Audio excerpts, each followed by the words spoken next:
क्या आपने कभी महसूस किया है कि सिर्फ टैलेंट या मेहनत ही काफी नहीं होती?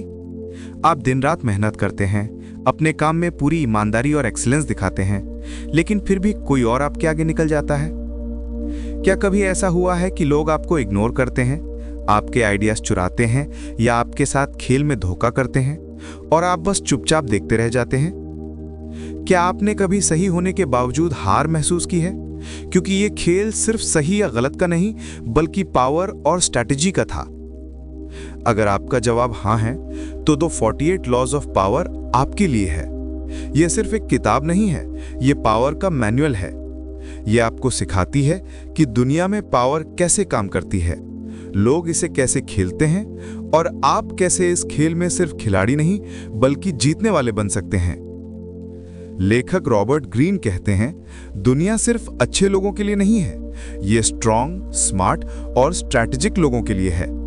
अगर आप खेल के नियम नहीं जानते, तो आप हमेशा किसी और के हाथ में प्यादा बन जाते हैं। इस किताब में आप सीखेंगे कि कब बोलना है और कब चुप रहना है, कब दिखना है और कब गायब हो जाना है, कब दोस्ती निभानी है और कब दूरी बनानी है, और सबसे जरूरी, अपनी पावर कैसे बनानी और बचानी है। यह किताब क्रूर नहीं बल्कि सच्ची है। यह आपको सिखाती है कि कैसे अपने जीवन के गेम को अपने नियमों के अनुसार खेला जाए, क्योंकि जब आप पावर की प्रकृति को समझते हैं तो आप अपनी किस्मत खुद लिख सकते हैं। लेकिन आज हम सिर्फ सबसे महत्वपूर्ण 10 लॉस पर ध्यान देंगे, वे नियम जो आपकी सोच, आपकी रणनीति और आपके निर्णय लेने की क्षमता को रूबरू बदल सकते हैं। तो चलिए शुरू करते हैं ये सफर, जहां हम जानेंगे वे 10 नियम जो आपको भीड़ में अलग खड़ा करेंगे और आपकी जिंदगी में सच्ची मास्टरी और असरदार बदलाव लाएंगे। Law 1, never outshine the master, यानी अपने बॉस से ज्यादा चमको मत। अपने सीनियर, बॉस या मेंटोर को कभी भी खुद से छोटा या कमजोर महसूस मत कराएं। अगर आप उनसे ज्यादा टैलेंटेड या केपेबल दिखेंगे तो वे थ्रेटेंड महसूस करेंगे। जब कोई थ्रेटेंड होता है तो वो आपकी सफलता रोक सकता है या आपकी मेहनत को अंडरवैल्यू कर सकता है। कल्पना कीजिए, अमित एक टैलेंटेड और हार्ड वर्किंग युवा था। ऑफिस में उसकी इंटेलिजेंस और एफिशिएंसी की सभी तारीफ करते थे। उसे अपने काम पर गर्व था और हमेशा ये साबित करना चाहता था कि वो किसी से कम नहीं। एक दिन उसे बड़ा प्रोजेक्ट मिलने का मौका मिला। उसके मन में जोश था और उसके दिमाग में कई क्रिएटिव आइडियाज थे। इस प्रोजेक्ट को मैं इतना शानदार करूंगा कि सबकी निगाहें बस मुझ पर रहेंगी। अमित ने प्रोजेक्ट पर दिन रात काम किया। हर रिपोर्ट, हर प्रेजेंटेशन, हर आइडिया पर उसने बेहतरीन मेहनत की। टीम और कॉलीग्स उसकी तारीफ कर रहे थे। शुरुआत में सब ठीक लगता था, लेकिन धीरे धीरे उसने महसूस किया कि उसके बॉस का व्यवहार बदल रहा है। अमित की हर छोटी सफलता अब बॉस के लिए थ्रेट जैसी लगने लगी थी। अमित को समझ नहीं आया कि उसकी मेहनत कैसे समस्या बन गई। रॉबर्ट ग्रीन के अनुसार दुनिया में हर मास्टर या सीनियर अपने स्टेटस और ईगो को लेकर संवेदनशील होता है। अगर कोई उनके सामने ज्यादा चमकता है तो उनका अहंकार थ्रेटेंड महसूस करता है। अमित की ब्रिलियंस अब चैलेंज बन गई थी। कुछ हफ्तों में वो बड़े प्रोजेक्ट से हटा दिया गया और प्रमोशंस के अवसर धीरे धीरे पीछे खिसक गए। इस अनुभव ने अमित को गहरा सबक सिखाया। उसने जाना कि अपने टैलेंट और अचीवमेंट्स को बिना सोचे समझे सबके सामने दिखाना कभी कभी नुकसानदेह होता है। असली समझदारी ये है कि अपनी क्षमता को ऐसे प्रेजेंट करें कि सामने वाला, आपका बॉस या सीनियर, सिक्योर और रिस्पेक्टेड महसूस करे। धीरे धीरे अमित ने स्ट्रैटेजी बदल दी। अब वो अपने बॉस की तारीफ करता, अपनी अचीवमेंट्स को छोटे स्टेप्स में दिखाता और हमेशा उन्हें ये एहसास दिलाता कि उनकी गाइडेंस और सपोर्ट ने ही उसकी सक्सेस संभव की। उसने ये समझ लिया कि रियल पावर सिर्फ टैलेंट में नहीं बल्कि समझदारी, पेशेंस और इंटरपर्सनल स्किल्स में भी होती है। लेखक कहते हैं, अगर आप अपने मास्टर को छोटा या कमजोर महसूस कराएंगे तो आपकी टैलेंट आपके खिलाफ काम करेगी। अपनी प्रतिभा को कंट्रोल में रखें और सही टाइम और सही तरीके से दिखाएं। अमित ने अपनी स्ट्रैटेजी बदलकर यह साबित कर दिया कि असली पावर केवल हार्ड वर्क और इंटेलिजेंस में नहीं बल्कि इमोशनल इंटेलिजेंस और रिलेशनशिप्स को मैनेज करने की कला में भी है। उसने सीखा कि कभी भी जल्दी चमकने या दिखाने की कोशिश मत करें। सफलता का सही टाइम आने पर ही अपना इम्पैक्ट दिखाएं। लॉ 2, कंसील योर इंटेंशंस, अपनी प्लानिंग सबको मत बताओ। राहुल एक एम्बिशियस और टैलेंटेड एम्प्लॉय था। वो हमेशा नए आइडियाज के साथ ऑफिस में चमकता रहता था। एक दिन उसने एक बड़ा मार्केटिंग कैंपेन शुरू करने की सोची। उसके दिमाग में ब्रिलियंट स्ट्रैटेजीज थीं, लेकिन एक्साइटमेंट में उसने अपने सभी प्लान्स और आइडियाज तुरंत दोस्तों और कॉलीग्स के साथ शेयर कर दिए। शुरुआत में सब इम्प्रेस थे और उसकी तारीफ कर रहे थे, लेकिन कुछ ही वीक्स में उसने देखा कि उसके आइडियाज धीरे धीरे कॉपीड और मैनिपुलेटेड होने लगे। कुछ कॉलीग्स ने सीधे उसी स्ट्रैटेजी पर अपना प्रोजेक्ट शुरू कर दिया और कुछ ने र्यूमर्स फैला दिए। राहुल को समझ नहीं आया कि उसकी मेहनत और क्रिएटिविटी किस तरह उसका नुकसान कर रही है। लेखक कहते हैं, अगर आप अपनी असली मंशा सबके सामने रखते हैं तो लोग आपकी वीकनेस पकड़ लेंगे। अपनी इंटेंशंस हमेशा सीक्रेट रखें और सही टाइम पर रिवील करें। राहुल ने अपनी स्ट्रैटेजी बदल दी। अब वो सिर्फ अपने बॉस को अपना प्लान बताता और कॉलीग्स को लिमिटेड इंफॉर्मेशन देता। उसने धीरे धीरे अपने कैंपेन को इम्प्लीमेंट किया। लोगों ने अनुमान लगाने की कोशिश की, लेकिन कोई उसकी पूरी स्ट्रैटेजी नहीं समझ पाया। जब कैंपेन लॉन्च हुआ तो वो ह्यूजली सक्सेसफुल रहा। इस कहानी से स्पष्ट है कि अपनी इंटेंशंस को छुपाना वीकनेस नहीं, बल्कि पावर और कंट्रोल की सबसे बड़ी स्ट्रैटेजी है। अगर आप अपनी प्लानिंग सबके सामने रखेंगे तो आपका टैलेंट और हार्डवर्क दूसरों के हाथ लग सकता है। लोगों को हमेशा अंदाजा लगने दें, लेकिन पूरी जानकारी ना दें। सही टाइम पर अपनी स्ट्रैटेजी रिवील करें और सफलता हासिल करें। राहुल ने सीखा कि दुनिया में हर कोई दूसरों की कमजोरी और अपॉर्चुनिटीज को पकड़ने की कोशिश करता है। अगर आप अपने इंटेंशन सुरक्षित रखते हैं तो आप हमेशा एक कदम आगे रहेंगे और अपनी पावर बढ़ाएंगे। अपने इरादों को छुपाओ, लोगों को अनुमान लगाने दो और सही टाइम पर अपनी स्ट्रैटेजी दिखाओ। Law 3, always say less than necessary. कम बोलो, ज्यादा सुनो। स्नेहा एक टैलेंटेड और एम्बिशियस मैनेजर थी। ऑफिस में उसकी इंटेलिजेंस और क्रिएटिविटी की सभी तारीफ करते थे, लेकिन उसकी एक आदत थी, वो हमेशा एक्साइटेड रहती और हर मौका अपनी ब्रिलियंस दिखाने के लिए बोल देती थी। एक दिन कंपनी में एक बहुत इंपॉर्टेंट क्लाइंट मीटिंग हुई। स्नेहा ने सोचा, ये परफेक्ट अपॉर्चुनिटी है मेरी थिंकिंग और विजन दिखाने की। मैं इतना आर्टिकुलेट और कॉन्फिडेंट बोलूंगी कि सब इंप्रेस हो जाएंगे। मीटिंग शुरू हुई और स्नेहा ने अपनी पूरी स्ट्रैटेजी, एनालिसिस और आइडियाज डिटेल में बताना शुरू कर दिया। शुरुआत में सभी इंप्रेस दिखे, लेकिन जैसे जैसे समय बीता, क्लाइंट और सीनियर एग्जीक्यूटिव्स का ध्यान धीरे धीरे हटने लगा। कई लोग उसकी बातें मिस इंटरप्रेट करने लगे। कुछ कॉलीग्स ने तो सीक्रेटली उसकी क्रेडिबिलिटी पर डाउट्स करना शुरू कर दिया। स्नेहा को अचानक एहसास हुआ कि ज्यादा बोलना उसकी ताकत को कमजोर कर रहा है। उसके वर्ड्स ने उसे एक्सपोज कर दिया था। लोग जान गए कि उसने क्या सोचा है। उसकी हर वीकनेस और ओवर कॉन्फिडेंस दिख गई थी।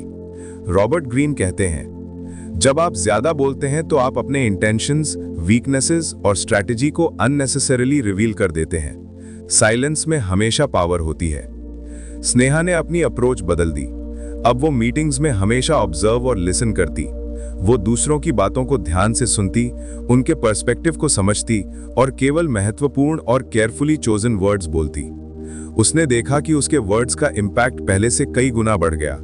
लोग उसकी इंटेलिजेंस को रिस्पेक्ट करने लगे और हर बात को ध्यान से सुनते थे। जब भी उसने कुछ कहा तो हर शब्द पावरफुल और मेमोरेबल लगने लगा।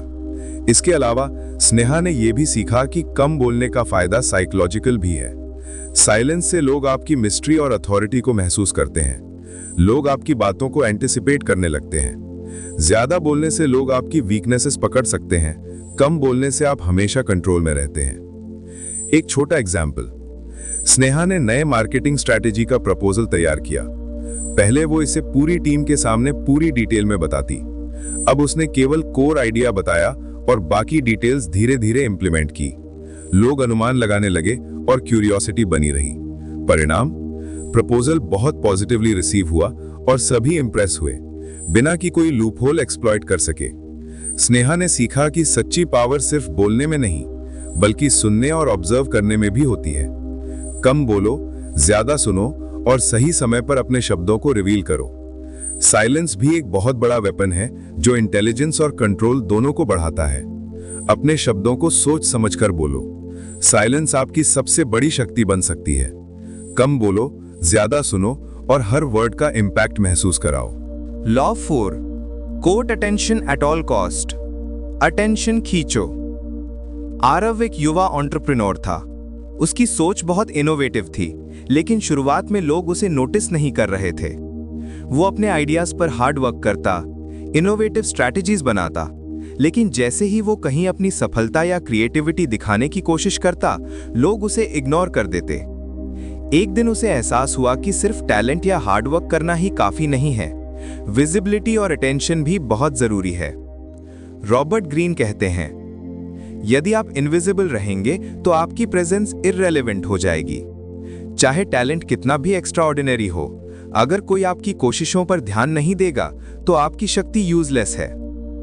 आरव ने अपनी अप्रोच बदल दी।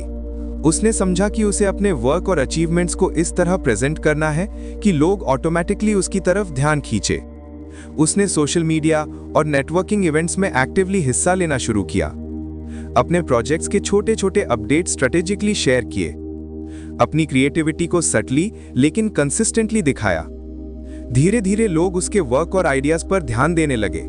उसकी प्रेजेंटेशंस और टॉक्स में लोग एक्टिवली एंगेज करने लगे। एक इंपॉर्टेंट क्लाइंट मीटिंग में उसने अपने कॉन्सेप्ट को सिर्फ सही वर्ड्स और कॉन्फिडेंट स्टाइल में प्रेजेंट किया।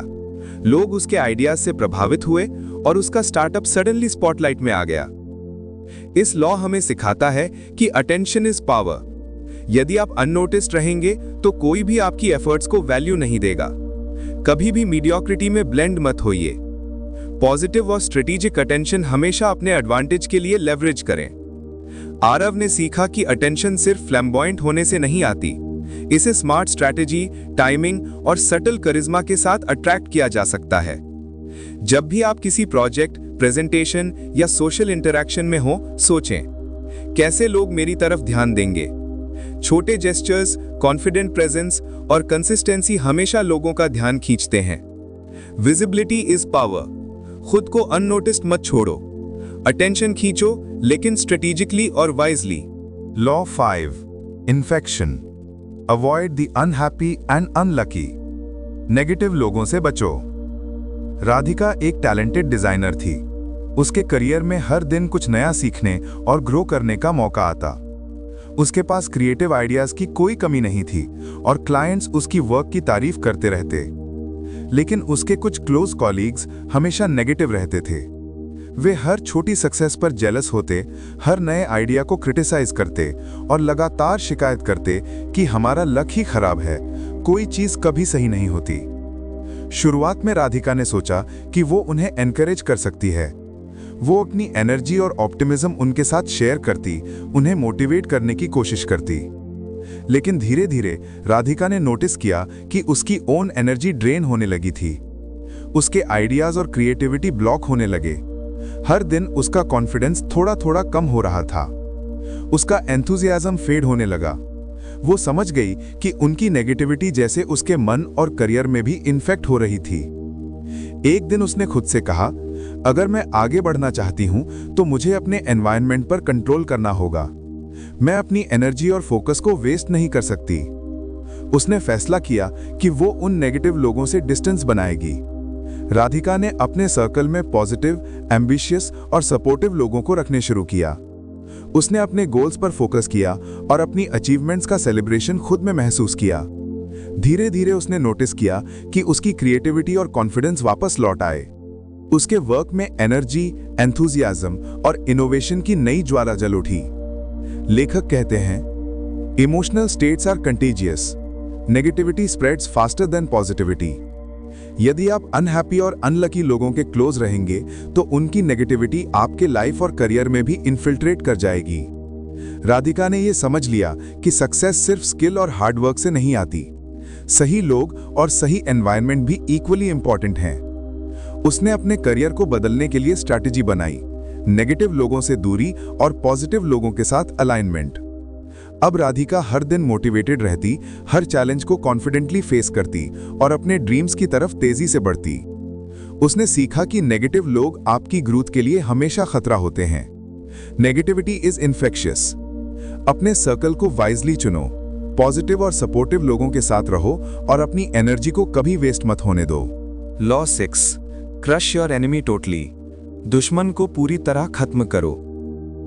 अर्जुन एक छोटे शहर का बिजनेसमैन था।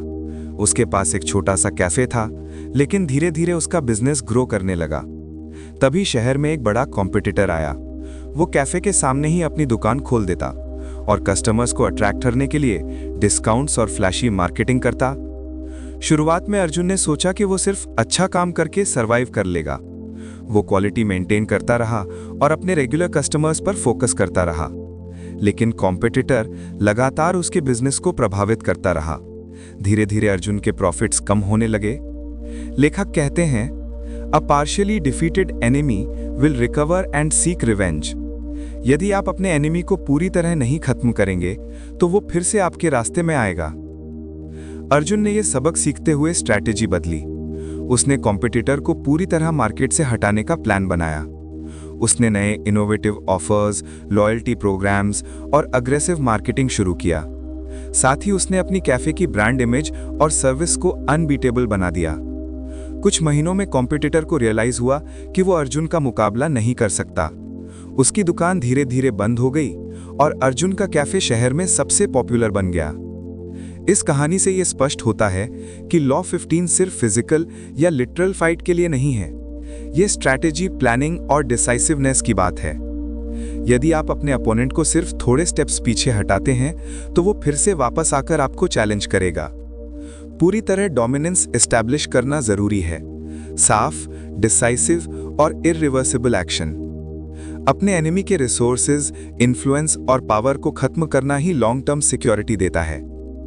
अर्जुन ने यह भी समझा कि स्ट्रैटेजी में पेशेंस, प्लानिंग और कैलकुलेटेड एग्रेशन जरूरी है। उसने इंपल्सिव बिहेवियर से बचकर अपना पावर और पोजीशन मजबूत किया। Never leave an enemy half defeated. Decide, plan और उन्हें पूरी तरह न्यूट्रलाइज करो। पार्शियल विक्ट्री सिर्फ फ्यूचर ट्रबल लाती है। Law 7, discover each man's thumb screw. लोगों की कमजोरी जानो। क्या आपने कभी महसूस किया है कि कुछ लोग हमेशा आपको मैनिपुलेट कर लेते हैं, चाहे आप कितने भी सतर्क क्यों ना रहें? क्यों कुछ लोगों की बातें और उनके एक्शंस आपकी सोच, आपके डिसीजंस और आपकी एनर्जी पर इतना असर डाल जाते हैं? रॉबर्ट ग्रीन कहते हैं कि हर इंसान के पास एक कमजोरी होती है। इसे वो थंब स्क्रू कहते हैं। ये कमजोरी किसी के ईगो, डर, इच्छा या इनसिक्योरिटी से जुड़ी होती है। अगर आप इसे पहचान लें तो आप ना सिर्फ उन्हें समझ सकते हैं बल्कि अपने इंटरैक्शंस में अपने फायदे के लिए इस्तेमाल भी कर सकते हैं। चलो इसे एक कहानी से समझते हैं। अमित एक सेल्स मैनेजर था। उसकी टीम में विशाल नाम का एक कॉलीग था। विशाल हमेशा छोटे मोटे बहसों में उलझ जाता और डिसीजंस ब्लॉक कर देता। अमित ने धीरे धीरे ऑब्जर्व करना शुरू किया।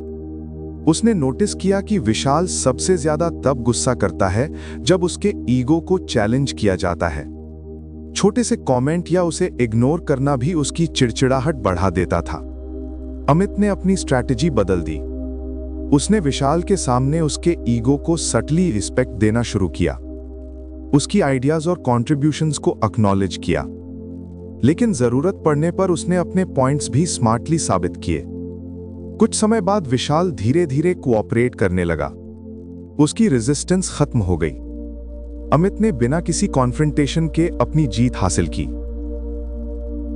इस कहानी से साफ होता है कि लॉ 33 हमें सिखाता है कि हर व्यक्ति की कमजोरी और संवेदनशील बिंदु को पहचानना कितना जरूरी है। ये कमजोरी एक्सप्लॉइट करने के लिए नहीं, बल्कि समझने और रणनीति बनाने के लिए जरूरी है। जब आप किसी की ट्रू सेंसिटिविटी समझ लेते हैं तो आप कॉन्फ्लिक्ट्स अवॉइड कर सकते हैं, पर्सुएशन में सफल हो सकते हैं और अपनी शक्ति बढ़ा सकते हैं। ध्यान रखें, ये ताकत दिमाग और ऑब्जर्वेशन से आती है, ब्रूट फोर्स से नहीं। लोगों की कमजोरी को ऑब्जर्व करें, समझें कि उन्हें क्या मोटिवेट करता है और क्या डराता है। फिर अपनी स्ट्रैटेजी स्मार्टली बनाएं ताकि आप बिना संघर्ष के आगे बढ़ सकें। लेखक लिखते हैं, किसी की थंब स्क्रू जानना उसके मनोविज्ञान का नक्शा पकड़ने जैसा है। ये आपको उसके रिएक्शंस प्रिडिक्ट करने, उसके बिहेवियर को गाइड करने और हर सिचुएशन में अपने एडवांटेज को मैक्सिमाइज करने की क्षमता देता है। अब खुद से सवाल करें, क्या आप दूसरों को सिर्फ सरफेस लेवल से देख रहे हैं या उनके रियल ट्रिगर्स और मोटिवेशंस को समझने की कोशिश कर रहे हैं? क्या आप जानते हैं कि हर इंसान की कौन सी कमजोरी आपको फायदा दे सकती है, उसे नुकसान पहुंचाए बिना? सोचिए, अगर आप हर व्यक्ति की साइकोलॉजी को समझने लगें तो हर बातचीत, हर निगोशिएशन और हर इंटरैक्शन में आपकी शक्ति कितनी बढ़ सकती है। Law 8, be royal in your own fashion. अपनी पहचान बनाओ। रीमा एक छोटे शहर की लड़की थी। बचपन से ही उसने देखा कि लोग हमेशा दूसरों की नजरों में अच्छा दिखने की कोशिश करते हैं। उसने भी यही करना शुरू किया। वो सोचती, अगर मैं वैसी बन जाऊं जैसी लोग चाहते हैं तो लोग मुझे पसंद करेंगे। वो अपने कपड़े, बोलने का अंदाज और यहां तक कि अपने करियर के फैसले भी दूसरों की पसंद के हिसाब से बदलती रही। शुरू में लोग उसकी तारीफ करते थे, लेकिन धीरे धीरे रीमा महसूस करने लगी कि वो खुश नहीं है। उसकी एनर्जी, कॉन्फिडेंस और खुद के प्रति सम्मान फेड होने लगे। वो खुद को खो चुकी थी। एक दिन रीमा ने खुद से सवाल किया, क्या मैं अपनी खुशियों के लिए जी रही हूं या सिर्फ दूसरों की अप्रूवल पाने के लिए? उसने डिसाइड किया कि अब वो खुद के लिए जिएगी।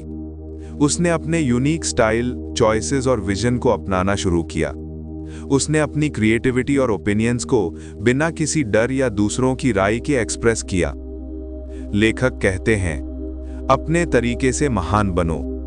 दूसरों की छाया में जीने वाले कभी अपनी पूरी शक्ति नहीं दिखा सकते। अपनी यूनिक आइडेंटिटी ही आपका असली पावर है।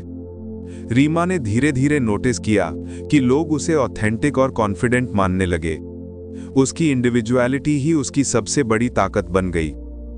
लोग उसकी रिस्पेक्ट करने लगे, उसकी यूनिकनेस को एडमायर करने लगे, और जो लोग पहले उसे इग्नोर या जज करते थे, वे भी उसकी अथॉरिटी और पर्सनैलिटी की कद्र करने लगे।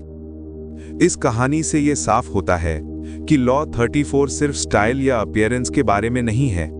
यह हमारी इंटरनल कॉन्फिडेंस, ऑथेंटिसिटी और सेल्फ रिस्पेक्ट के बारे में है। दूसरों की अप्रूवल की तलाश में खुद को बदलना आपको वीक बनाता है। अपनी यूनिक आइडेंटिटी अपनाना ही लॉन्ग टर्म रिस्पेक्ट और इन्फ्लुएंस देता है। जब आप खुद के लिए जीते हैं, आपके नेचुरल करिश्मा और अथॉरिटी ऑटोमेटिकली अट्रैक्ट करती हैं। जब आप खुद के लिए जीते हैं, आपके सबकॉन्शियस माइंड को क्लियर सिग्नल मिलता है कि आप अपने वैल्यूज और डिजायर्स को रिस्पेक्ट करते हैं। ये इंटरनल हार्मनी आपके बॉडी लैंग्वेज, कॉन्फिडेंस और डिसीजन मेकिंग में दिखती है। लोग इसे तुरंत महसूस करते हैं। एक कहानी से समझो। रीमा ने अपने फैशन ब्लॉग की शुरुआत की, जिसमें उसने सिर्फ वही स्टाइल्स और कंटेंट क्रिएट किया जो उसे पसंद थे। शुरू में कई लोग क्रिटिसाइज करते थे, लेकिन धीरे धीरे उसके लॉयल फॉलोअर्स बढ़े क्योंकि लोग उसकी ऑथेंटिसिटी पसंद करने लगे। वो अपने तरीके से अपनी रॉयल्टी एस्टैब्लिश कर चुकी थी। अपनी पहचान बनाओ, अपनी यूनिकनेस अपनाओ, दूसरों की छाया में मत जियो। जब आप खुद के लिए जिएंगे, लोग आपको ऑटोमेटिकली फॉलो और रिस्पेक्ट करेंगे। आपकी शक्ति आपकी ऑथेंटिसिटी में छुपी है। Law 9, master the art of timing. सही समय का इंतजार करना सीखो। अजय एक युवा एंटरप्रेन्योर था। उसके पास इनोवेटिव आइडियाज थे, लेकिन हमेशा जल्दबाजी में काम करता।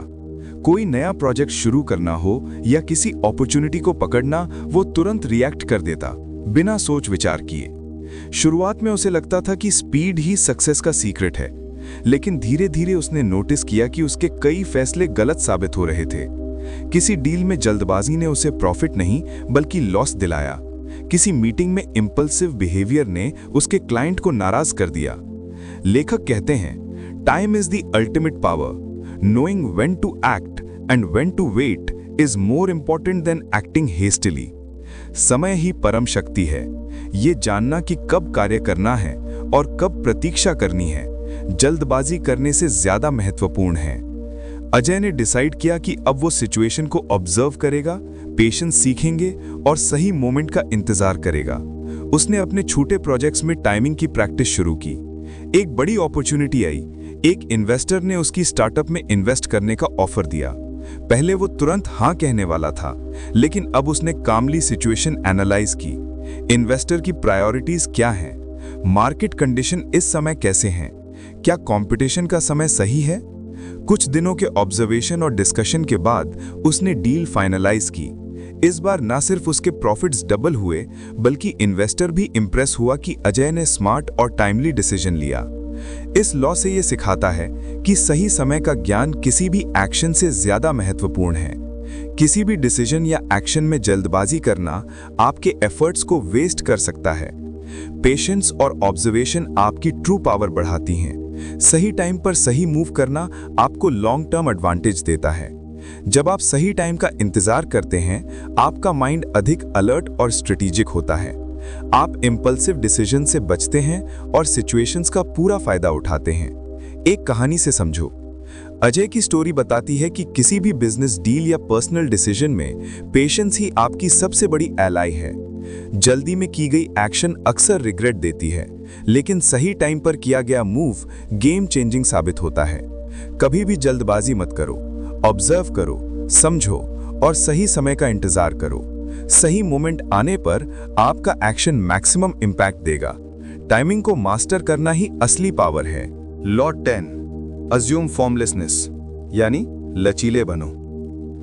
क्या आपने कभी महसूस किया है कि आप कितना भी मेहनत करें पर चीजें आपकी योजना के मुताबिक नहीं होती? जैसे आप एकदम रेडी हैं, स्ट्रैटेजी परफेक्ट है, लेकिन फिर भी मार्केट बदल जाता है, कॉम्पिटिटर्स नए तरीके से अटैक करते हैं या क्लाइंट्स अचानक अपने माइंड बदल लेते हैं। यही हुआ था अर्जुन के साथ। वो एक एम्बिशियस एंटरप्रेन्योर था। उसने अपने स्टार्टअप के लिए जो प्लान्स बनाए वो बहुत रिजिड थे। हर प्रोजेक्ट, हर मीटिंग, हर डिसीजन उसके कंट्रोल में होना चाहिए था। उसने सोचा, अगर मैं सब कुछ टाइटली मैनेज करूंगा तो ही सफलता मिलेगी। लेकिन जल्दी ही अर्जुन ने देखा कि रिजिड प्लान्स काम नहीं कर रहे। स्ट्रेस बढ़ रहा था, अपॉर्चुनिटी स्लिप हो रही थी और प्रोजेक्ट्स डिले हो रहे थे। फिर उसने अपने मेंटर से एडवाइस ली। मेंटर ने कहा, अर्जुन, पानी कभी कठोर नहीं होता, वो हमेशा बहता है। सिचुएशन के हिसाब से शेप बदलता है। तुम भी वाटर की तरह फ्लेक्सिबल बनो, यही असली पावर है। अर्जुन ने सोचा, फ्लेक्सिबल होना आसान नहीं है, लेकिन क्यों ना ट्राई करें। उसने डिसाइड किया कि अब वो रिजिड प्लानिंग छोड़ देगा। अब वो सिचुएशन को ऑब्जर्व करेगा, जरूरत पड़ने पर स्ट्रैटेजी बदल लेगा और अपनी टीम को भी अडेप्टेबिलिटी के लिए एनकरेज करेगा। कुछ ही महीनों में फर्क दिखाई दिया। उसकी टीम ज्यादा क्रिएटिव और प्रोएक्टिव हो गई। अर्जुन खुद भी कम स्ट्रेस महसूस करने लगा। क्लाइंट्स और अपॉर्चुनिटीज उसके लिए आसान होने लगे क्योंकि वो अनप्रिडिक्टेबल और अडेप्टेबल बन गया था। एक बार एक बड़ा क्लाइंट लास्ट मिनट चेंजेस मांगने आया। पहले अर्जुन पैनिक कर जाता, लेकिन अब उसने कामली एडजस्टमेंट्स किए और क्लाइंट को इंप्रेस किया। वही अडेप्टेबिलिटी उसके बिजनेस को कॉम्पिटिटर्स से अलग खड़ा कर रही थी। लेखक कहते हैं, जो कठोर है वो टूटता है, जो फ्लेक्सिबल है वो बहता है, बदलता है और अनस्टॉपेबल बन जाता है। फॉर्मलेसनेस ही अल्टीमेट पावर है। सोचिए, अगर आप भी हर सिचुएशन के हिसाब से अपने आप को बदल सकें, रिजिड प्लान्स और फेलियर से डरना छोड़ दें, तो कितनी आसानी से आप चैलेंजेस का सामना कर सकते हैं। तो सीख ये है, अपने आप को किसी एक शेप में मत बांधो। सिचुएशंस के हिसाब से अडेप्ट करो, फ्लेक्सिबल बनो, अनप्रिडिक्टेबल बनो। यही असली ताकत है। याद रखिए, जैसे पानी हर कंटेनर के अनुसार शेप बदल लेता है, वैसे ही आप भी अपनी सोच, स्ट्रैटेजीज और एक्शंस को बदलकर हर चुनौती में जीत सकते हैं। यही है लचीलेपन की शक्ति। तो दोस्तों, ये थी हमारी यात्रा द 48 लॉज ऑफ पावर के कुछ सबसे महत्वपूर्ण नियमों के साथ। इन लॉज को पढ़कर, समझकर और अपने जीवन में अपनाकर आप न सिर्फ अपनी सोच और स्ट्रैटेजीज बदल सकते हैं, बल्कि अपने अंदर छुपी हुई सच्ची ताकत को भी पहचान सकते हैं। याद रखिए, ये किताब कोई शॉर्टकट नहीं देती, कोई जादू की ट्रिक नहीं बताती। ये आपको अपने भीतर की ताकत, अपनी बुद्धिमानी और अपनी समझदारी का इस्तेमाल करना सिखाती है। कुछ लॉज आपको सिखाते हैं कि कैसे अपने आप को पावरफुल बनाना है, कुछ बताते हैं कि कैसे दूसरों को समझना और नेविगेट करना है, और कुछ बताते हैं कि कैसे लचीले और एडेप्टेबल बनकर हर स्थिति में जीत हासिल की जा सकती है। अब सवाल ये है कि आप इन लेसन्स को सिर्फ पढ़ेंगे या अपनी जिंदगी में अप्लाई करेंगे, क्योंकि जानकारी का असली पावर तभी है जब आप उसे एक्शन में लाते हैं। तो दोस्तों, आज से ही अपने माइंडसेट को बदलिए, अपनी स्ट्रैटेजी को शार्पन कीजिए और हर सिचुएशन में अपनी सच्ची ताकत का इस्तेमाल करना शुरू कीजिए। और हाँ, याद रखिए, पावर सिर्फ वही हासिल कर सकता है जो सीखता है, समझता है और फिर स्मार्टली एक्शन लेता है। धन्यवाद और अपने अंदर की ताकत को पहचानिए। अब आपकी जर्नी सिर्फ शुरुआत है।